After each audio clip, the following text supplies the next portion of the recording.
actually hold up to 1 million people if you go all the way back. What do you think? Over 3 days, we'll be over 1 million. Oh yeah, you're going to be. Boosting local businesses and bringing jobs and tourism to the heart of our capital. The draft is a celebration of one of our country's most cherished cultural institutions and the annual highlights for football fans everywhere. Everyone in the world is going to be watching. We look forward to welcoming people from across the nation, from all over the world. Last month, the Washington Commanders and the D.C. government also announced a major deal to build a brand new 65,000-seat football arena at the site of the RFK Stadium in eastern Capitol Hill. And I don't think there's a better site anywhere in the world than that site. Incredibly exciting. You know, he's a friend of mine. He's a very successful guy. There's a reason for it. It's amazing. It sat there for years, and people were talking about stadiums in 25 different sites. I said, they're not talking about the best site. That's the best site there is. Bringing professional football back into the district from Maryland. And not only are these announcements great for the NFL, but they also advance the mission of making Washington, D.C. safe and clean and beautiful. And we're working very closely with the mayor, as you know, and we've made a lot of improvements in the last few months, and it's getting to look really strong. Crime is way down, and there's a good relationship we have going with Muriel. So I want to thank you very much. And would you like to say a few words? Thank you, Mr. President. The mayor, please. Thank you. Thank you. Well, I'm sorry. Well, greetings. I'm Muriel Bowser. I'm the mayor of the best city in the world and also the sports capital. And we are delighted to be here with the Washington Commanders, the NFL, and the president to talk about this very exciting announcement for Washington, D.C. We believe in investing in sports because they have helped us transform neighborhoods, and the NFL bringing this event to the nation's capital will help us fill hotel rooms, our restaurants, and Americans from all 50 states will come to their nation's capital and enjoy our beautiful city and museum. So we're just delighted to be here, and we want to thank everybody for all the hard work to get here. Thanks, Mayor. Thank you.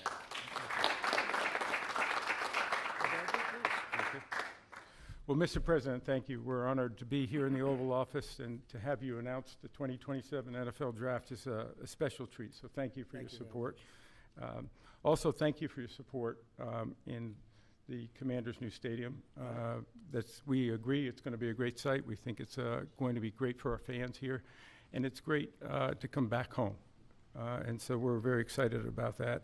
Josh is leading the way on our behalf, and the mayor, so we thank both of them for that. We also want to thank you because in the first term, you helped us get a Canadian trade deal, which we want to make sure we note again and make sure you know. Canada does not like me too much. They gave a great American company a lot of money that you deserved, frankly. So. Thank you. The draft has really become one of the great entertainment and sports events. Just a week ago in Green Bay, we had over 600,000 people attend. The year before in Detroit, we had close to 800,000.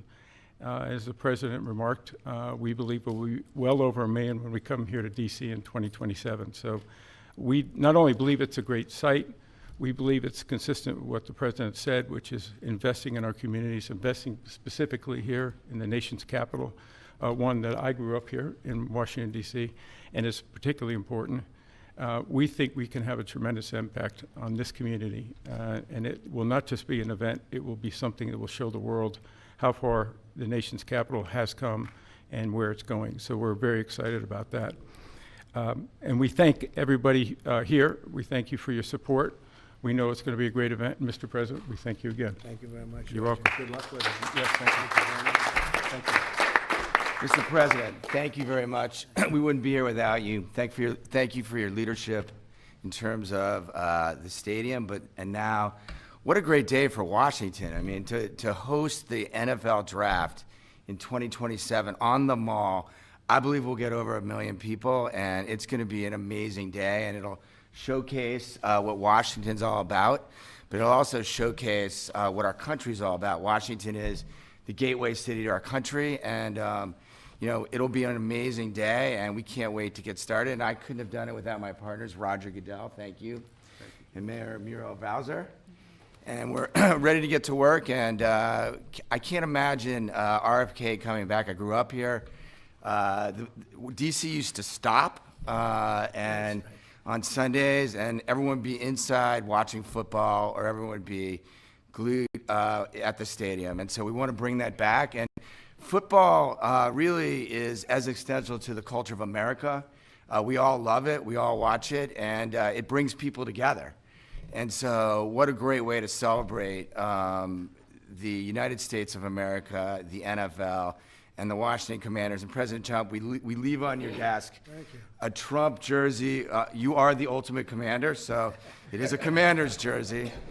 There's no bird on it, but you know, we appreciate you, and thank you for everything you've done, and look forward to the future. Thank you very much. Thank you. And I have to say that Josh had a very good draft a short while ago. You have a very good quarterback. You do. A great quarterback, I think. Yeah, Very great. excited about Jaden. Any questions, please, about the stadium or any of it? Yeah, please. Yes. Thank you, President Thank you Trump. very much. Yes, thank you so much. About the draft, and I would like to upcome an event that it was already mentioned here, the World Cup. Although United States, the passion here is football. For the World Cup next year, how do you envision, Mr. President, this event here in the United States? It'd be fantastic. I worked very hard to get the World Cup. It was, in fact, I think I have the trophy right here, right behind you. Don't have a picture taken with Roger and that trophy, by the way. But no, they brought it in. Johnny, who's a good guy, but he brought that in. That's the actual trophy. It's interesting that you asked that. And it's made at Tiffany's, and they're leaving it here until just before the actual World Cup. Then it goes to the champion. But that's very exciting. We have the Olympics.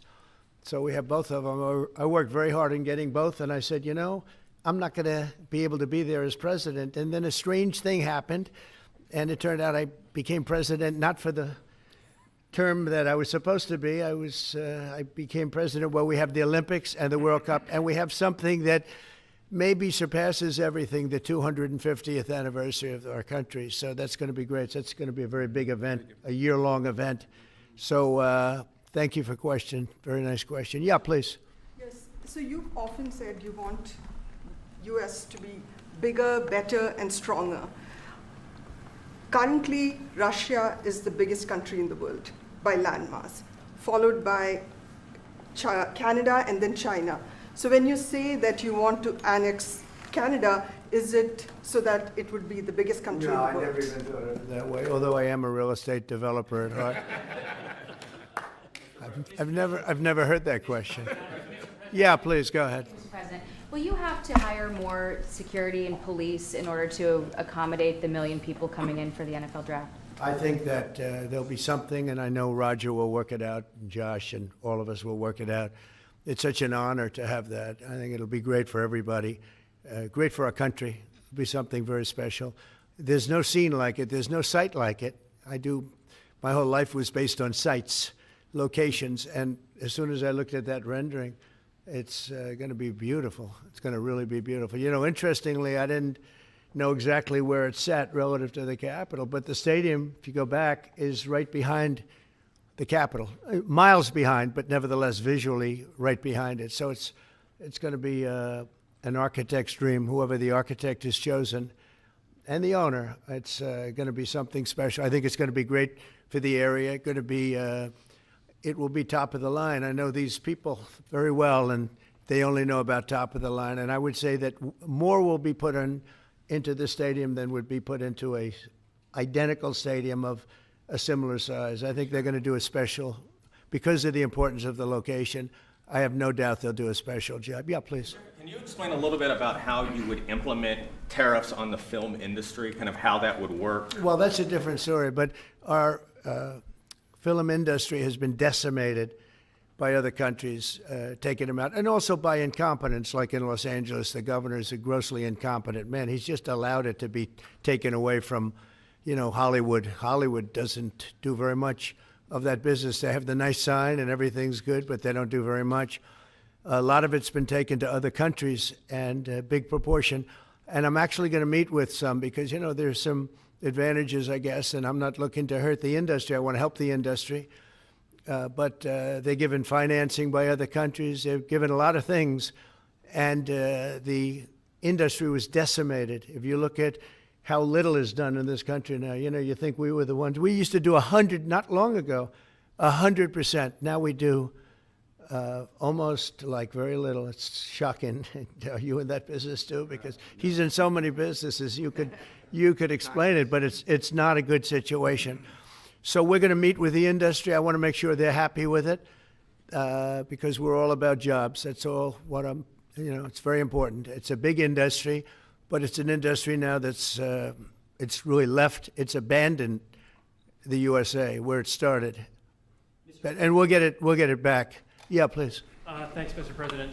First, I just want to thank you for letting us in here. I'm with Zero Hedge, and the last administration banned us on social media, so we're really grateful to be in the White House. And this is not exactly sports related, but I've been dying to ask you this question for a long time, which is that 2.5 years ago, the Nord Stream pipeline blew up. Yeah. And despite what people like John Brennan and all the hawks said, you were one person who said Russia probably did not blow up its own pipeline. Yeah, if you can believe it. They said Russia blew it up, yeah. And so I'm wondering now that you're president, if you would consider launching a formal investigation into what happened there and who actually did blow it up. Well, probably if I asked certain people, I'd be able to tell you without having to waste a lot of money on an investigation. But I think a lot of people know who blew it up.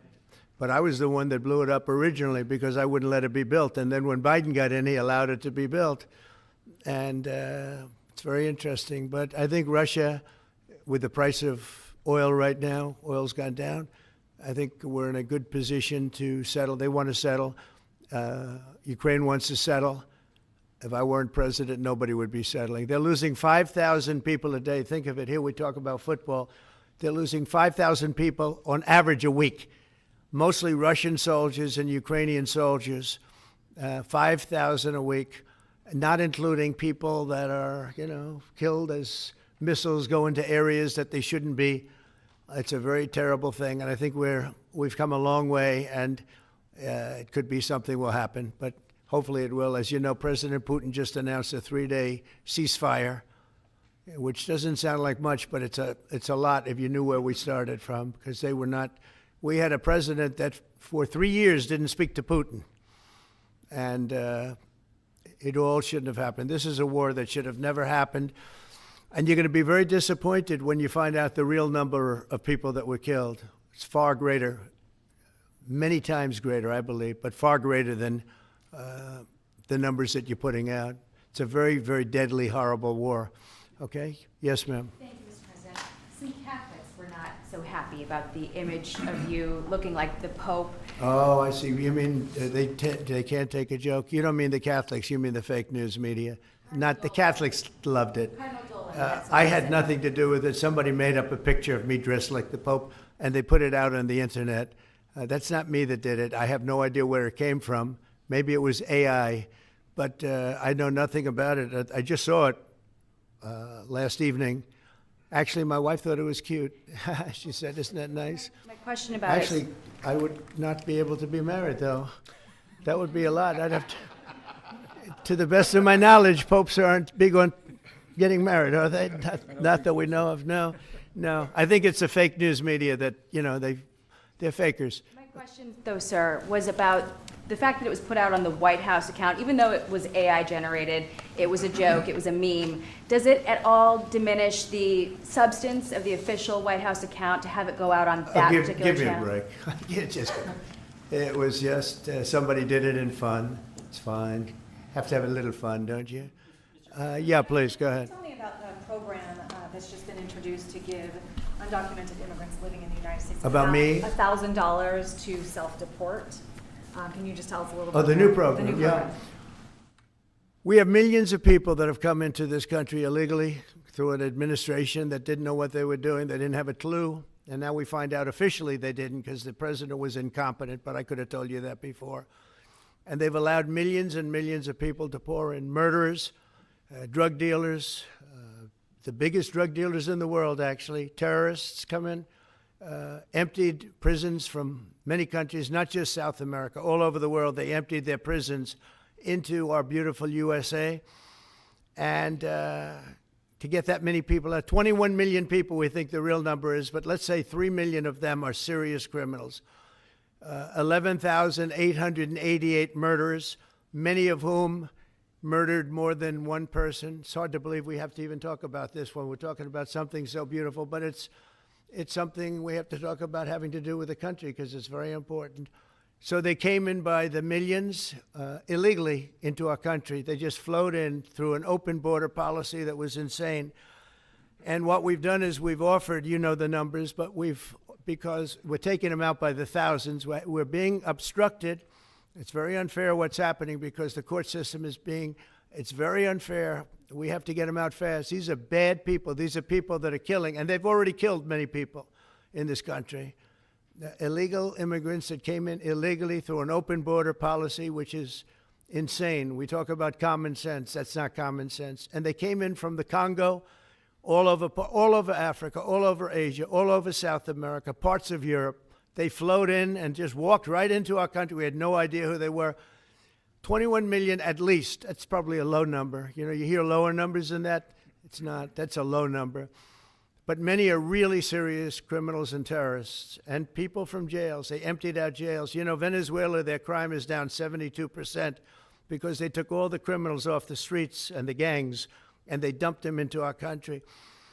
So we're getting them out. It's a very difficult thing with the courts because the courts have all of a sudden, out of nowhere, they said, maybe you have to have trials. We're going to have 5 million trials.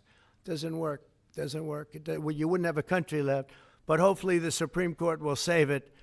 But what they've done is a very, very serious thing. You know, past presidents took out hundreds of thousands of people when needed. You look at Eisenhower, you look at many of them, and they took people out and they didn't go through any of this. But what we thought we'd do is a self-deport, where we're going to pay each one a certain amount of money, and we're going to get them a beautiful flight back to where they came from. And they have a period of time. And if they make it, we're going to work with them so that maybe someday, with a little work, they can come back in if they're good people, if they're the kind of people that we want in our company, industrious people that could love our country. And if they're not, they won't. But it will give them a path to becoming, to coming back into the country. If they miss that limit, they're going to be taken out of our country. And they will never get a path to come back in, and it'll be a much tougher process. And it's called self-deportation. And by doing that, you're talking about so many millions of people. By doing that, by the way, we've taken out thousands of terrorists, drug lords. What we've done is amazing. And as sure, Tom Homan and Kristi Noem have done an incredible job. They really have done an incredible job. But it's a hard job. So we're going to have a self-deportation where they deport themselves out of our country, and we'll work with them, and we're going to try, and if we think they're good, if they have, the people we want in our country, they're going to come back into our country. We'll give them a little easier route. But if they don't work, and if we take them out after the date, then they're never coming back, and that's the least of the problems that they're going to have. Yeah, please. What's your expectation for your meeting with the Canadian Prime Minister tomorrow? I don't know. He's coming to see me. I'm not sure what he wants to see me about, but I guess he wants to make a deal. Everybody does. They all want to make a deal because we have something that they all want. We have something that they all want. China wants to make a deal very badly. You see what's happening to China. China's being decimated, and I don't want that to happen. But they have to make a fair deal. We were losing hundreds of billions of dollars a year. We were losing think of it, on our trade policies with Biden. We're losing $5 billion a day. I think Josh, as a great businessman, would not let that happen too long, right? How many groups could lose $5 billion a day? If you lose $5 billion one day, that's the end of that company, right? You're fired. He says, you're fired. Get out of here. So we essentially did that, and we have it down to a very low number. We're doing really well, really well. Yeah. How did you decide to reopen Alcatraz? Can you walk us through that decision? Did I say what? To reopen Alcatraz, how will you use it? How did you come up with the idea? Well, I guess was supposed to be a movie maker. We started with the movie making and we'll end. I mean, it represents something very strong, very powerful in terms of law and order. Our country needs law and order. Alcatraz is, I would say, the ultimate, right? Alcatraz, Sing Sing and Alcatraz, the movies. But it's right now a museum, believe it or not. A lot of people go there. It housed the most violent criminals in the world, and nobody ever escaped. One person almost got there, but they, as you know the story, they found his clothing rather badly ripped up, and it was a lot of shark bites, a lot of problems.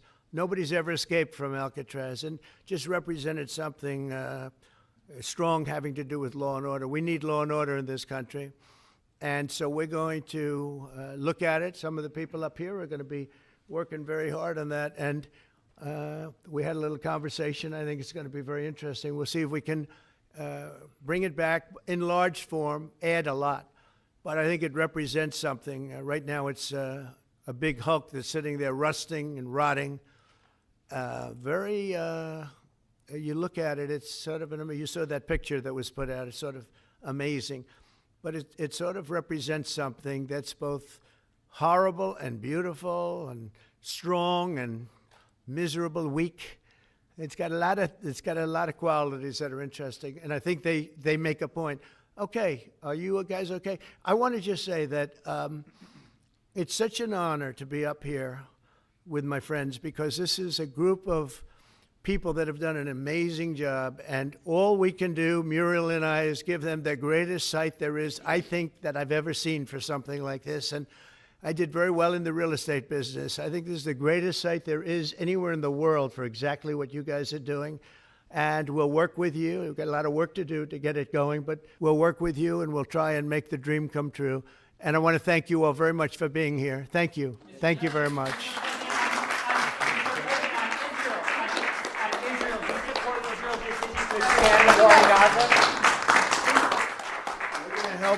We're going to help the people of Gaza get some food. People are starving, and we're going to help them get some food. A lot of people are making it very, very bad. If you look, Hamas is making it impossible because they're taking everything that's brought in. But we're going to help the people of Gaza because they're being treated very badly by Hamas. Thank you very much. Thank you, guys. Thank you, everyone.